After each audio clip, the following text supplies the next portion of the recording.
Hello friends, तो कैसे हैं आप सब। आई होप आप सब अच्छे होंगे। स्वागत है आप सभी का आपके अपने चैनल जुनून पढ़ाई का में। हम लोग जो दिसंबर में सीटेट होना है उसके लिए ईवीएस के प्रैक्टिस सेट और ईवीएस का जो कंप्लीट कोर्स है वो भी कर रहे हैं। आज उसी के क्रम में ये आज हमारा 9th नंबर का वीडियो है। आई होप आप लोगों ने जो प्रीवियस वीडियोज़ हैं उनको देखा होगा, कुछ नया सीखा होगा और चैनल को सब्सक्राइब भी किया होगा, लाइक भी किया होगा। तो चलिए देखते हैं आज की अपनी वीडियो। और इससे पहले आगे बढ़ें, अगर आप लोग हमारे चैनल पे पहली बार आए हैं तो चैनल को सब्सक्राइब कर लीजिए, आपको एग्ज़ाम टाइम में इसका लाभ दिखेगा। चलिए आगे बढ़ते हैं और अपना आज का पहला क्वेश्चन देखते हैं। जो हमारा पहला क्वेश्चन है वो क्या कह रहा है, कह रहा है मानवीय गतिविधियाँ जो पृथ्वी पर जलवायु परिवर्तन के लिए जिम्मेदार हैं वो कौन सी हैं। ठीक है, आपसे ध्यान रखिएगा, मानवों के द्वारा वो क्या कांड किए जा रहे हैं जिसकी वजह से जो हमारा जलवायु है उसमें परिवर्तन आ रहा है, आपको ये बताना है। आपके पास 4 ऑप्शन है। पहला ऑप्शन है एरोसोल कैन का उपयोग, दूसरा है वनों को जलाना, तीसरा है कृषि क्रियाकलाप और चौथा है ऑल ऑफ द एबव।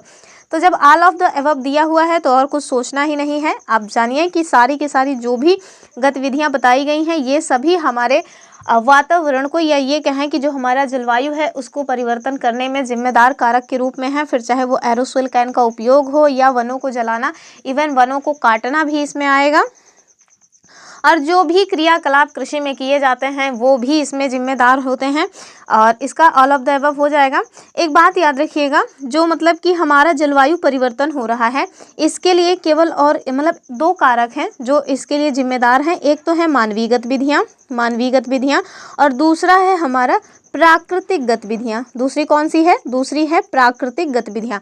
मानवीय गतिविधियाँ में जो मानवों के द्वारा किए गए कार्य हैं जिसमें आपने ये तीनों को देखा। इसके अलावा आप देखिए जो शहरीकरण है, शहरीकरण जो औद्योगिकरण है वो, और इसके साथ साथ वनों को जलाने के साथ साथ जो हम लोग वनों की कटाई करते हैं अंधाधुंध, वो भी इसमें जिम्मेदार हैं। और जो कृषि कार्य में हम लोग इतना सारा पेस्टिसाइड वगैरह डाल रहे हैं, इतना ज़्यादा उर्वरक डाल रहे हैं, ये सारी चीज़ें मानवों के द्वारा की जा रही हैं जो हमारे जलवायु में परिवर्तन करने के लिए कारक के रूप में हैं। अगर हम लोग देखें कि जो प्राकृतिक कारक हैं तो प्राकृतिक कारक में आपको जो महाद्वीपीय संवहन है, जो ज्वालामुखी विस्फोट होता है जिसमें बहुत सारी गैसेस निकलती हैं और सबसे ज़्यादा मात्रा में जलवाष्प निकलती है, तो आप देखिए कि ये भी हमारा जो जलवायु परिवर्तन है उसमें जिम्मेदार हैं।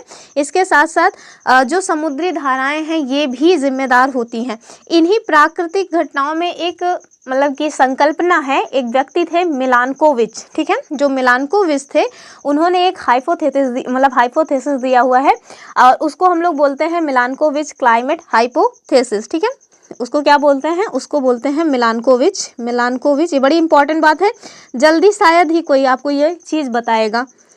तो मिलानकोविच क्लाइमेट हाइपोथेसिस इसको कहते हैं हाइपोथेसिस।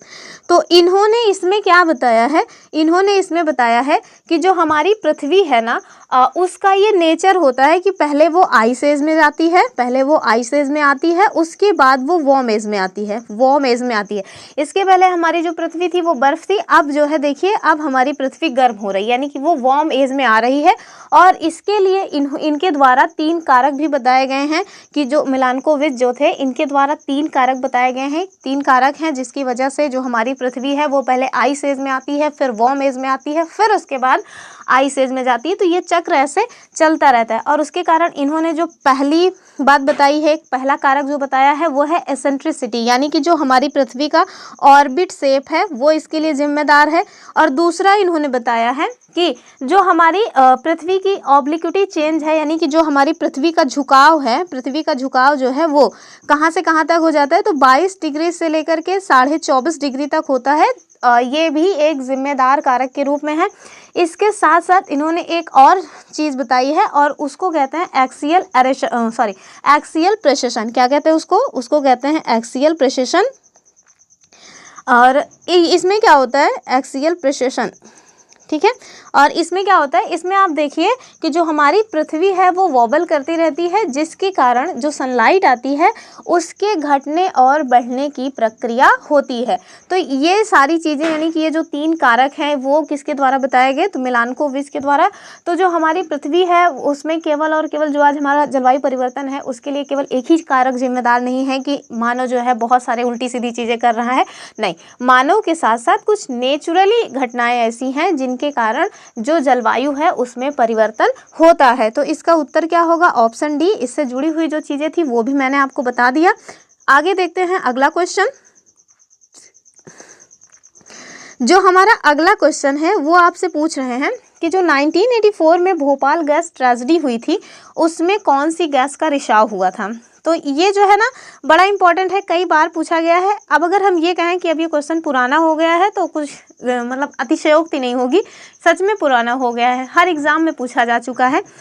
तो इसमें कई ऑप्शन है, एज ऑलवेज 4 ऑप्शन ही है। पहला है मीथेन, दूसरा है मिथाइल आइसोसाइनेट, तीसरा है नाइट्रस ऑक्साइड और चौथा है हमारा कार्बन मोनोऑक्साइड। ठीक है, तो इसका सही उत्तर जो हो जाएगा वो तो हो जाएगा मिथाइल आइसोसाइनेट। कई सारे लोग इसको मिथाइल आइसोसाइनाइट पढ़ते हैं, जो कि गलत है। मिथाइल आइसोसाइनाइट नहीं, इसका शुद्ध नाम है मिथाइल आइसोसाइनेट। और ये घटना कहाँ की है, तो ये जो हमारा प्यारा मध्य प्रदेश है उसके भोपाल की घटना है। वहाँ पे 3 दिसंबर 1984 को ये घटना घटी थी, जिसमें ऐसा माना जाता है कि लगभग 1500 लोगों की डेथ हो गई थी। और जिस कंपनी में मतलब कि ये घटना हुई थी उसका नाम क्या था, उसका नाम था मतलब भोपाल में ही थी और उसका नाम था यूनियन कार्बाइड। क्या नाम था, यूनियन कार्बाइड उसका नाम था, यूनियन कार्बाइड। और वहीं पे ये घटना घटी थी, वहीं पे ये गैस जो है वो लीक हुई थी, जिसकी वजह से इतना सारा नुकसान हुआ था। ठीक है, आगे देखते हैं अगला क्वेश्चन हमारा। और याद रखिएगा ये मिथाइल आइसोसाइनेट है, अगर कहीं मिथाइल आइसोसाइनाइड दिया रहे तो वो नहीं होगा, ये मिक इसको बोलते हैं। आगे देखेंगे जो हमारा नेक्स्ट क्वेश्चन है वो कौन सा है, तो हमारा जो नेक्स्ट क्वेश्चन है वो कह रहे हैं कि जो विश्व पर्यावरण दिवस है ये कब मनाया जाता है, यानी कि किस डेट को मनाया जाता है। 5 जून, 2 दिसंबर, 16 सितंबर, 11 जुलाई। तो इसका जो उत्तर होगा ना वो तो हो जाएगा अपना 5 जून, यानी कि जो विश्व पर्यावरण दिवस है वो 5 जून को मनाया जाता है। और पहली बार ये कब मनाया गया था, तो जो पहली बार इसकी घोषणा की गई थी एग्जैक्टली वो यूएन के द्वारा की गई थी, और कब, 1972 में। ठीक है, इसको याद रखिएगा। और अब ये जो 16 सितंबर है ये बड़ा इंपॉर्टेंट है, वैसे मैं पहले भी बता चुकी हूँ कि ये जो दिवस है वो 16 सितंबर क्या मनाया जाता है, ओजोन डे मनाया जाता है, ओजोन डे मनाया जाता है। ठीक है, तो इसको भी याद रखिएगा। आगे देखते हैं अगला क्वेश्चन। और जो हमारा अगला क्वेश्चन है वो कह रहे हैं कि WWF से क्या आशय है, यानी कि आपसे इसका फुल फॉर्म पूछा जा रहा है। पहला है वर्ल्ड वाइड फंड, दूसरा है वर्ल्ड वॉर फंड, तीसरा है वाइल्ड लाइफ फंड और लास्ट में है वर्ल्ड वॉच फंड। तो इसका जो सही आंसर होगा वो तो अपना हो जाएगा वर्ल्ड WWF। हाँ, इसका जो आंसर होगा वो हो जाएगा अपना वर्ल्ड वाइल्ड लाइफ फंड। ठीक है, तो इसका जो सही आंसर होगा ये होगा world wildlife fund. Option C is the right answer of this question. और इस आगे देखते हैं इसके बारे में। तो ये जो है मतलब कि जो WWW है ये विश्व का सबसे बड़ा संरक्षण संगठन है, जिसकी स्थापना कब हुई थी। ज़्यादा हमारे लिए इम्पोर्टेंट होता है कि स्थापना कब हुई थी और उसका हेडक्वार्टर कहाँ पे है। तो जो इसकी स्थापना हुई थी वो हुई थी 29 अप्रैल 1961 को। ठीक है, और अगर आपसे कोई पूछ ले कि इसका जो हेडक्वार्टर है वो कहाँ है, तो इसका जो हेडक्वार्टर है वो आपको स्विट्ज़रलैंड के ग्लैंड में मिल जाएगा। स्विट्ज़रलैंड के जो ग्लैंड शहर है वहाँ पे ये इसका हेडक्वार्टर मिलेगा, तो इस बात को याद रखना है। आगे देखते हैं अगला क्वेश्चन, और ये भी बहुत इंपॉर्टेंट है, कई बार ये टेट वगैरह में पूछा गया क्वेश्चन है। कह रहा है कि जो हमारी लाल आंकड़ों की पुस्तक है वो दर्ज करती है, इसको दरअसल रेड डाटा बुक कहा जाता है। कई सारे लोग लाल आंकड़े की पुस्तक से कंफ्यूज हो सकते हैं, तो इसको रेड डाटा बुक कहते हैं। क्या कहते हैं इसको, रेड डाटा बुक कहते हैं। ठीक है, तो आपसे पूछ रहे हैं कि ये किससे संबंधित है या किनको दर्ज करती है। पहला, लाल फूल वाले पौधे, तो ऐसा नहीं है कि वो लाल वाले को मतलब दर्ज करेंगी, पीले वाले को नहीं, तो ये वाला स्टेटमेंट नहीं होगा। कह रहे हैं धरती पर उपलब्ध सभी पौधे और जानवर, तीसरा धरती पर उपलब्ध सभी जानवर, तीसरा लास्ट में है कि लुप्त प्राय पौधे और जानवर। तो इसका जो सही आंसर होगा वो क्या हो जाएगा, तो ये इसका सही आंसर होगा ऑप्शन डी, यानी कि जो मतलब कि लुप्त प्राय पौधे यानी कि फ्लोरा मतलब प्लांट्स और जो एनिमल्स हैं जिन्हें फ्लोरा एंड फौना कहते हैं, तो उनके बारे में ये आंकड़े प्रदर्शित करती है। तो इसका उत्तर तो हो जाएगा अपना ऑप्शन डी। और आप देखिए ये जो है एक सार्वजनिक पुस्तक होती है, किसके द्वारा जारी की जाती है ये जरूर याद रखिएगा। तो इसको जो जारी करने वाला है वो है IUCN, ठीक है। और अगर आपसे कोई IUCN का फुल फॉर्म पूछ ले तो आप बताइएगा कि इंटरनेशनल क्या होगा, international union for conservation of nature, ठीक है। तो इंटरनेशनल नेचर NTURE, हाँ ठीक है। देखिए IUCN का जो फुल फॉर्म होगा वो हो जाएगा international union for conservation of nature. इसके द्वारा ये जो पुस्तक है वो जारी की जाती है, और ये जो जारी करती है उसमें जो भी प्रजातियां हैं लुप्त प्राय हैं या फिर जो है लुप्त हो गई हैं, पहले से ही संकटग्रस्त हैं, तो इस तरह से ये सूची जारी करती है। और इसमें पौधे भी शामिल होते हैं, जानवर भी, कवक जो साथ में इसके साथ साथ जो स्थानीय प्रजातियां होती हैं मतलब किसी एक विशेष स्थान पे पाई जाती हैं, तो उन सारे प्रजातियों के बारे में ये जो बुक है उसमें आंकड़े प्रदर्शित करती हैं। ये देखिए इसके बारे में कुछ मैंने बता दिया है, गूगल बाबा से लिया हुआ है। तो आपसे यहाँ बता रहे हैं कि आखिर ये रेड डाटा बुक क्या है। तो जो रेड डाटा बुक है वो एक ऐसी किताब है जिसमें उन पौधों और जानवरों की सूची होती है जो विलुप्त होने के खतरे में हैं, और ये किताब हमें बताती है कि कौन से जीव जंतु और पौधे हैं जो खत्म होने की कगार पे हैं और उन्हें बचाने के लिए हम क्या कर सकते हैं, ठीक है। आगे बता रहे हैं कौन बनाता है ये जो अपनी रेड डाटा बुक है, तो हम देख लेते हैं। जो IUCN है जिसका भी फुल फॉर्म बताया international union for conservation of nature, उसके द्वारा ये बनाया जाता है। और दुनिया भर की ये जो है डाटा बुक तैयार करती है। कोई ऐसा नहीं कि कोई एक विशेष स्थान है केवल उन्हीं के जगहों के बारे में ये मतलब आंकड़े आते, नहीं, पूरी दुनिया में जहाँ भी मतलब कि फ्लोरा और फौना है उनके बारे में ये आंकड़े प्रदर्शित करती है। आगे कह रहे हैं इसमें किन प्रजातियों को शामिल किया जाता है, यानी कि कुछ कैटेगरी होती हैं। तो जो मेन कैटेगरी हैं जैसे विलुप्त प्राय यानी कि जो प्रजातियां विलुप्त होने की कगार पे हैं, संकटग्रस्त जो प्रजातियां भविष्य में विलुप्त हो सकती हैं, और सुभेद जो प्रजातियां विलुप्त होने के खतरे में हैं और अभी तक संकटग्रस्त नहीं हुई हैं। साथ में वो उनके भी आंकड़े प्रदर्शित करती हैं जो मतलब विलुप्त हो चुकी हैं, उन्हें बोला जाता है विलुप्त। तो जो विलुप्त हो चुकी हैं ना उनके बारे में भी आंकड़े प्रदर्शित किया जाता है।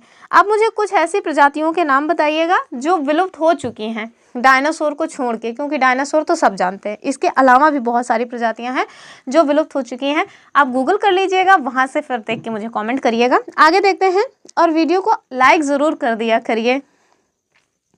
जो हमारा अगला क्वेश्चन है, कह रहा है कि जो पौधे खारे जल में उगते हैं उन्हें क्या कहा जाता है।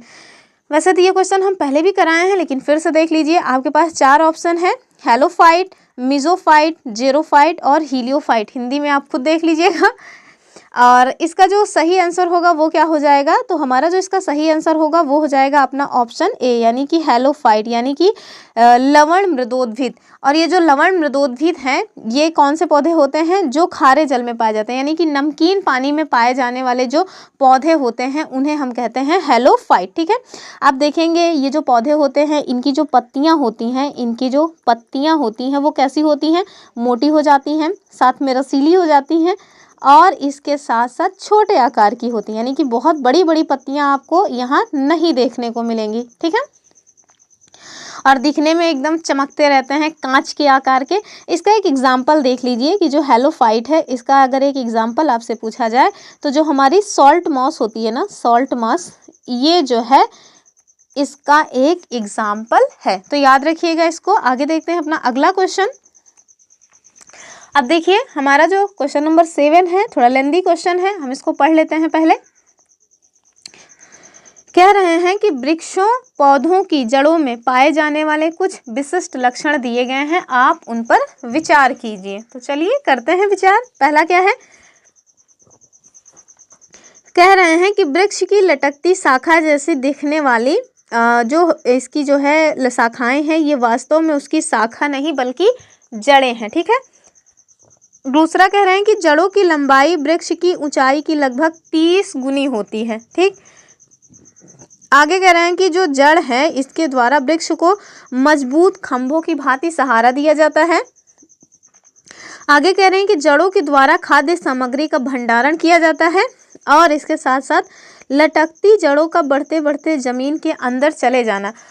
और ये जो बताया जा रहा है लक्षण, ये बरगद के वृक्ष के बारे में बता रहे हैं। कह रहे हैं कि आप बताइए इन सारे स्टेटमेंट्स में से, जो 5 स्टेटमेंट आपको दिए गए हैं, इन पांचों में से कौन कौन से स्टेटमेंट हैं जो बरगद जो हमारा वृक्ष होता है उसको डिफाइन कर रहे हैं। ठीक है, तो आप लोगों ने देखा होगा एक विशालकाय वृक्ष होता है बरगद, उसके ना ये सपोज दैट ये हमारा बरगद का पेड़ है। थोड़ा अच्छे से बनाते हैं।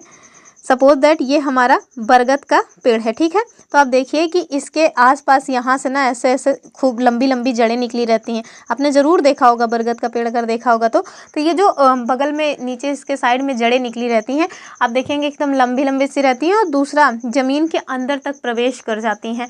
तो ये क्या, इसका मतलब क्या हुआ, यही कि ये खंभों की भांति इसको पकड़ के टिकाए रहती हैं। तो इसमें हम देखेंगे कि कौन कौन से स्टेटमेंट सही है। तो जो पहला स्टेटमेंट है वो एकदम सही है। एग्जैक्टली ये मतलब कि शाखा नहीं होती, ये जड़ें होती हैं। भले ही ये ऊपर से निकली रहती है, हम लोग ऐसा मानते हैं ना कि अगर तने के ऊपर जो भी चीज़ें हैं वो शाखाएं हैं, लेकिन ऐसा नहीं है। अब देखिए वहाँ से जो लटकती हुई आपको दिखाई पड़ती हैं शाखाएँ, इवन शाखा जैसी होती है वो क्या होती है, वो जड़ होती है। तो पहला वाला तो होगा ही, तो पहला वाला तो सब में ही दिया है, तो एक को नहीं मतलब इलिमिनेट हो रहा है। आगे देखिए दूसरा क्या है, कह रहे हैं कि जड़ों की लंबाई वृक्ष की ऊंचाई की लगभग 30 गुनी होती है। तो ये बात गलत है भैया, इतनी ज़्यादा नहीं होती है। तीसरा क्या है, तीसरा कह रहे हैं कि जड़ों द्वारा वृक्ष को मजबूत खंभे की भांति सहारा देना। तो ये बात सही है, तो सी तो होगा ही। देखिए यहाँ भी सी है, यहाँ अकेले नहीं है, तो केवल एक जो है इसमें कट रहा है। ठीक है, तो एक अभी ऑप्शन स्किप हो चुका है। आगे देखिए कह रहे हैं कि जड़ों के द्वारा खाद्य सामग्री का भंडारण किया जाता है। तो ये जो जड़ें हैं इनके द्वारा खाद्य सामग्री का भंडारण नहीं किया जाता है। और अब देखिए लास्ट में कह रहे हैं लटकती जो जड़ें हैं इनका बढ़ते बढ़ते ज़मीन के अंदर चला जाना। तो ये भी मैंने बताया कि हाँ, ये जो शाखाएं होती हैं यानी कि जड़ों की भांति जो मतलब जड़ें जो होती हैं शाखाओं से निकली हुई, ये बाद में धीरे धीरे ज़मीन के अंदर तक चली जाती हैं। तो ई वाला भी सही है। आप देखिए इसका सही उत्तर हो जाएगा option A, C and E are correct. ठीक है, तो जो हमारा ऑप्शन ए है यानी कि विकल्प ए है वही इसका सही उत्तर हो जाएगा। आगे देखेंगे अगला क्वेश्चन। सिनकोना वाला भैया बहुत इंपॉर्टेंट है, तो इसको याद रखना है आपको। कह रहे हैं जो सिनकोना है ये किस भाग मतलब कि सिनकोना पेड़ के किस भाग का उपयोग हम लोग मलेरिया के उपचार के लिए करते हैं। आपके पास 4 ऑप्शन है, जड़, छाल, पत्ते और बीज। तो उत्तर क्या हो जाएगा, 1000 बार बता चुके हैं कि जो सिनकोना पेड़ की छाल होती है हम लोग उसका उपयोग करते हैं किसके लिए, तो जो मलेरिया हो जाता है ना उसके उपचार के लिए। ठीक है, और ये भी बताया था एक वीडियो में कि कहाँ मतलब कि पाया जाता है, तो अब उसको बार बार रिवाइज नहीं करेंगे। हाँ, बल्कि ये हम बता देते हैं कि जो मलेरिया है, अब जैसे कुछ कीट और उनके द्वारा जो संचारित रोग होते हैं, आज इस क्वेश्चन के माध्यम से हम ये बता देते हैं। ठीक है, तो आप देखिए ये जो मलेरिया रोग होता है, मलेरिया जो है ये मलेरिया जो रोग होता है ये दरअसल एग्जैक्टली है फीवर, यानी कि इसमें क्या होता है, फीवर हो जाता है। तो इसका वाहक कौन है, यानी कि इसको किस कीट के द्वारा ये मतलब संचालित किया जाता है। तो अगर हम मलेरिया की बात करें, जो मलेरिया है इसका जो है मादा एनोफिलीज। ठीक है, तो मादा जो एनोफिलीज होता है, मादा एनोफिलीज, इसके द्वारा मलेरिया फैलता है। दूसरा हम देखेंगे एक फाइलेरिया नामक रोग होता है, फाइलेरिया, जो फाइलेरिया होता है इसका वाहक कौन है, तो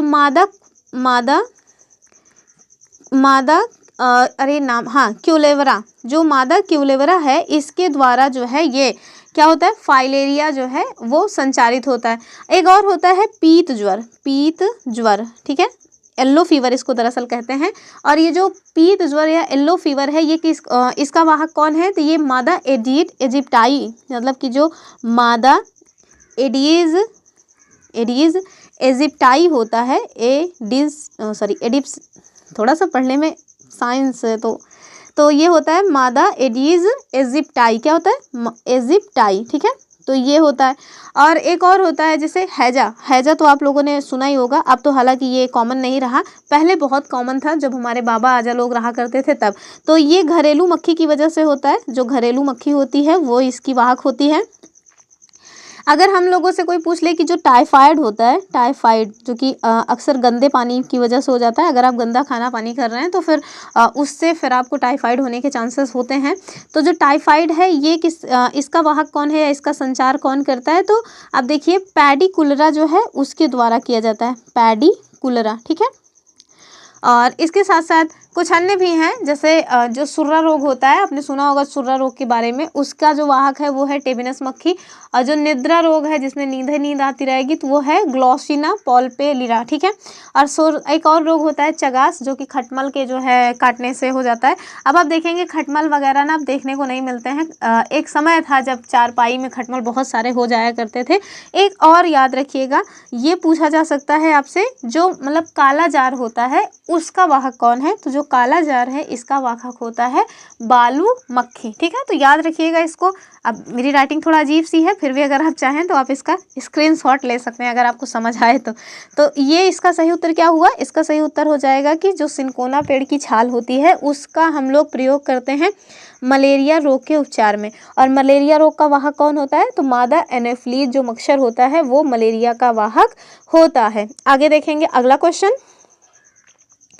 और हाँ, ये जो मतलब कि एग्जैक्टली ये जो छाल होती है ना, बताया था फिर भी बता रहे हैं कि इससे जो है कौन सी दवा बनाई जाती है, इवन हम बताए थे, आप जो है कमेंट करिएगा, का से ही था कुछ, ठीक है। चलिए आगे देखते हैं अगला क्वेश्चन।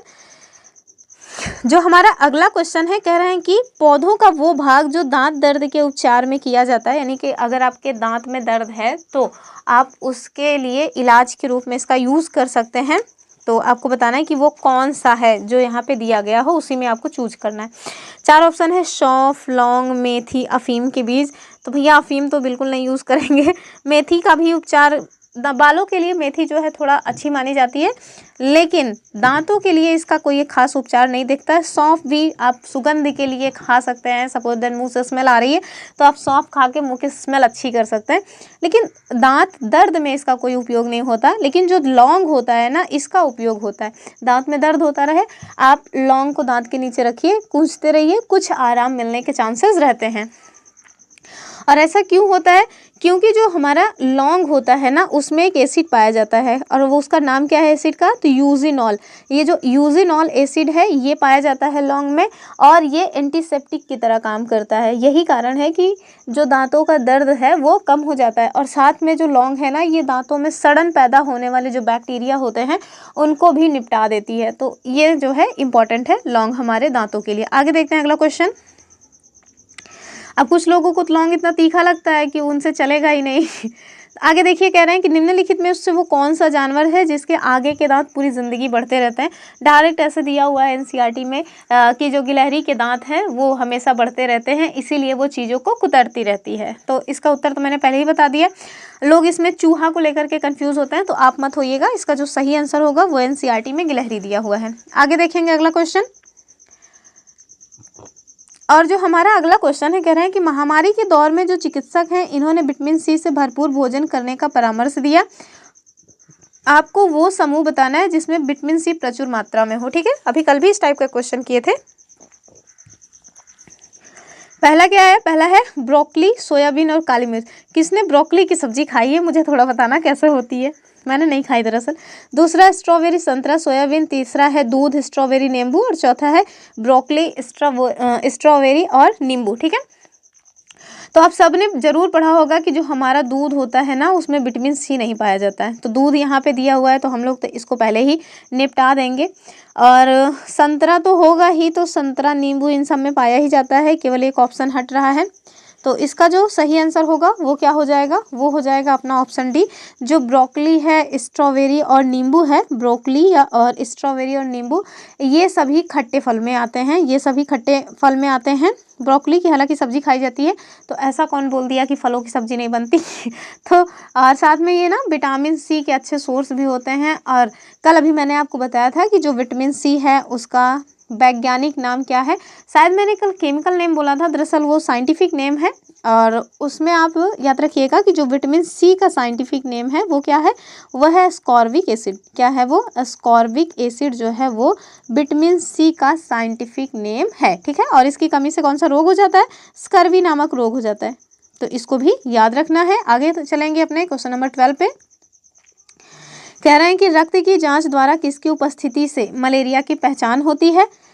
आपके पास 4 ऑप्शन हैं। पहला कि लाल रक्त कोशिकाओं में मच्छर के अंडे, दूसरा कह रहे हैं कि लाल रक्त कोशिकाओं में मलेरिया परजीवी यानी कि प्लाज्मोडियम, तीसरा कह रहे हैं रक्त में क्षतिग्रस्त जो यकृत कोशिकाएं हैं, और चौथा रक्त में मच्छर के लार्वा। तो अभी ऊपर देखते हुए आ रहे हैं, इसका जो सही आंसर हो जाएगा वो हो जाएगा जो हमारे मतलब कि रेड ब्लड सेल्स हैं, यानी कि जो हमारी आरबीसी है उसमें मलेरिया परजीवी यानी कि प्लाज्मोडियम की उपस्थिति जो है वो बताती है कि भैया मलेरिया हो गया है। आगे देखते हैं अगला क्वेश्चन।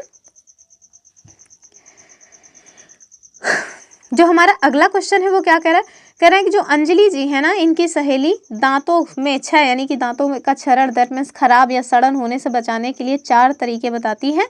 आपको बताना है कि उपर्युक्त तरीकों में से किसका अनुपालन करना चाहिए, यानी कि इनके द्वारा ये जो 4 तरीके बताए जा रहे हैं, आप बताइए कि उसमें क्या इनके द्वारा जो बताए गए हैं सभी सही हैं या फिर 1-2 सही है या एक को सही नहीं है। तो चलिए देख लेते हैं। कह रहे हैं दिन में 2 बार ब्रश करें, तो दूसरा कह रहे हैं इनेमल कम ना हो इसके लिए ब्रशेज पहने, और तीसरा कह रहे हैं मिठाई, चॉकलेट और कार्बन डाइऑक्साइड युक्त पेय पदार्थ ना लें, और हर खाने के बाद कुल्ला करें। अंजलि के द्वारा ये जो तरीके बताए जा रहे हैं इनमें किसका अनुपालन करना चाहिए, आपको यही बताना है।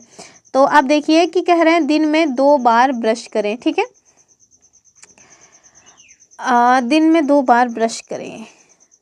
दिन में 2 बार ब्रश करने से क्या होता है,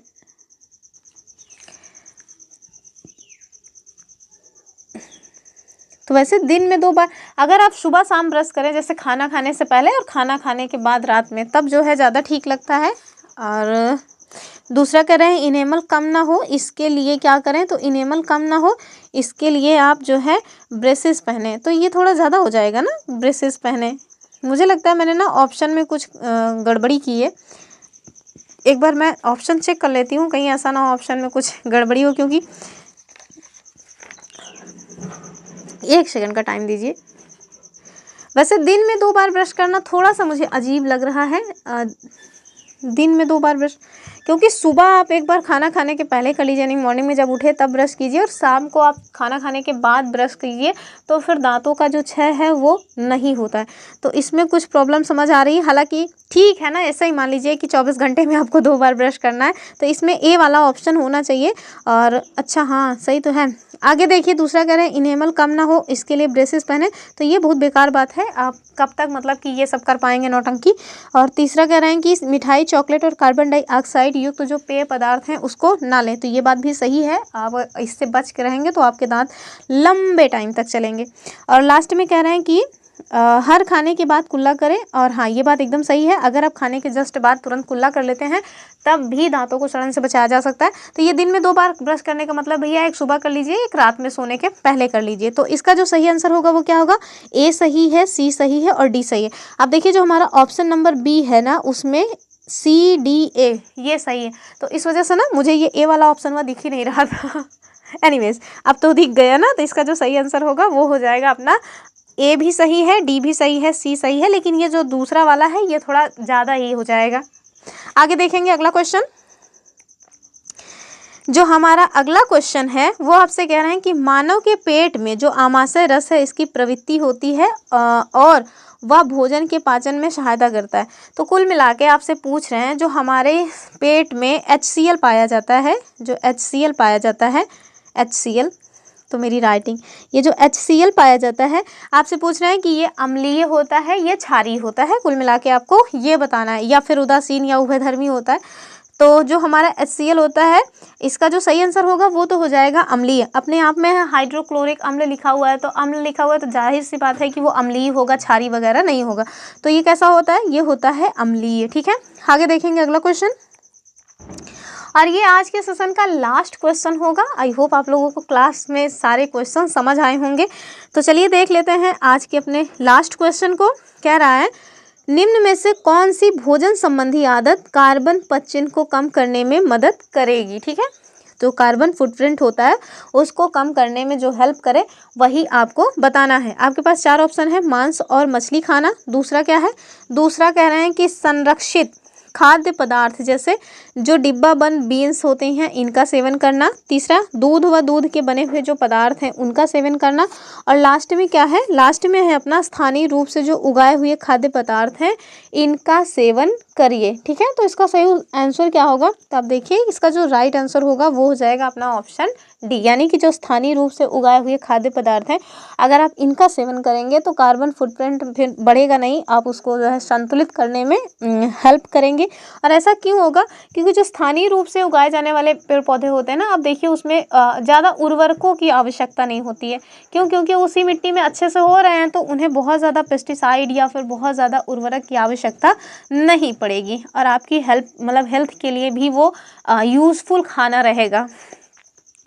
तो ये रही आज की अपनी क्लास। आई होप आप लोगों को क्लास में सारे क्वेश्चन समझ आए होंगे। अगर सब कुछ समझ आया है, सब कुछ अच्छा लगा है तो आप हमारी वीडियो को लाइक कर सकते हैं, चैनल को सब्सक्राइब कर सकते हैं और अपने फ्रेंड्स के साथ इसको शेयर भी कर सकते हैं। तो चलिए फिर मिलेंगे अपने नेक्स्ट वीडियो में, तब तक के लिए बाय बाय एंड जय हिंद।